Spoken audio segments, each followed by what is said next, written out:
Corona virus महामारी के बारे में समय पर दुनिया को नहीं बताने के आरोप से घिरे चीनी राष्ट्रपति शी चिनफिंग भारत के खिलाफ प्रेशर टैक्टिक्स का इस्तेमाल कर रहे हैं।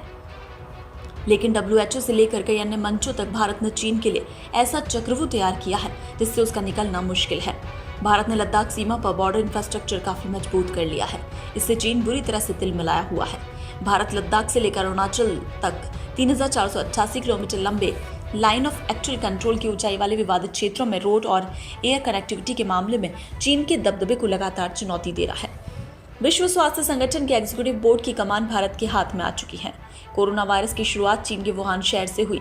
इसे वुहान वायरस और चीनी वायरस के नाम से भी जाना जाता है। कई रिपोर्ट्स है कि शुरुआत में चीन ने इस वायरस के मामलों को छुपाया, फिर ये वायरस धीरे धीरे कोरोना पूरी दुनिया में फैल गया और आज हालात ये हैं कि 3 लाख से ज्यादा लोग मारे जा चुके हैं। चीन की जवाबदेही तय करने की डिमांड दुनिया के कई देशों ने उठाई। अब चीन पर शिकंजा कसने की शुरुआत हो गई है। वहीं चीन का बचाव करने वाले WHO की भूमिका भी तय होगी। भारत सहित दुनिया के 62 देशों ने कोरोना पर एक स्वतंत्र जांच की मांग की। अगर WHO की जांच चीन के खिलाफ शुरू होगी तो कई छिपे तथ्य सामने आएंगे। ताइवान के राष्ट्रपति त्साई इंग-वेन की शपथ ग्रहण समारोह में बीजेपी के 2 सांसदों के वीडियो कॉन्फ्रेंसिंग के जरिए शिरकत से चीन को मिर्ची लग गई। उसने भारत से अपने आंतरिक मामलों में दखल से बचने को कहा। आपको बता दें, बुधवार को ताइवान के राष्ट्रपति का शपथ ग्रहण समारोह था। दिल्ली से बीजेपी सांसद मीनाक्षी लेखी और राजस्थान के चूरू से सांसद राहुल कासवा ने इसमें तकनीक के जरिए शिरकत की और उन्हें दूसरे कार्यकाल की बधाई दी।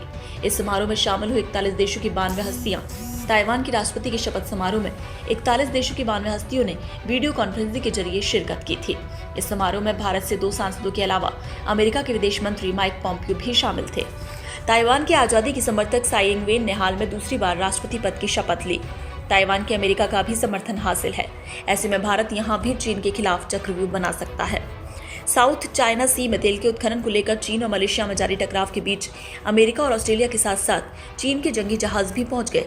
भारत का मानना है कि दक्षिण चीन सागर से गुजरने वाले संचार के समुद्री संपर्क हिंद प्रशांत क्षेत्र की शांति, स्थिरता, समृद्धि और विकास के लिए महत्वपूर्ण है। मौजूदा स्थिति में भले ही भारत अपने इस रुख में बदलाव ना करे, लेकिन अगर चीन को हिमाकत करेगा तो भारत के रुख में भी बदलाव आ सकता है। साउथ चाइना सी के अधिकांश भूभाग पर चीन अपना दावा करता है, जबकि पड़ोसी देश फिलीपींस, वियतनाम, मलेशिया, ताइवान और ब्रुनेई चीन के इस दावे को नकारते हैं।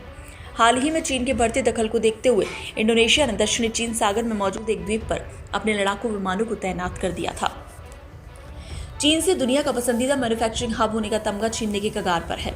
कोरोना वायरस महामारी के कारण पैदा हुई दिक्कतों के बीच लगभग 1000 विदेशी कंपनियां सरकार के अधिकारियों से भारत में अपनी फैक्ट्रियां लगाने को लेकर बातचीत कर रही हैं।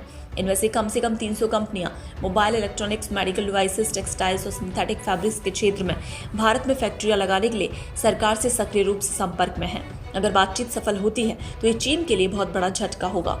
ये कंपनियां भारत को वैकल्पिक मैन्युफैक्चरिंग हब के रूप में देखती हैं और सरकार के विभिन्न स्तरों के समक्ष अपना प्रस्ताव पेश कर चुकी हैं, जिनमें विदेश में भारतीय दूतावास तथा राज्य के उद्योग मंत्रालय शामिल है। लद्दाख में भारत को घेरने में जुटे चीन को हांगकांग में तगड़ा झटका लगा।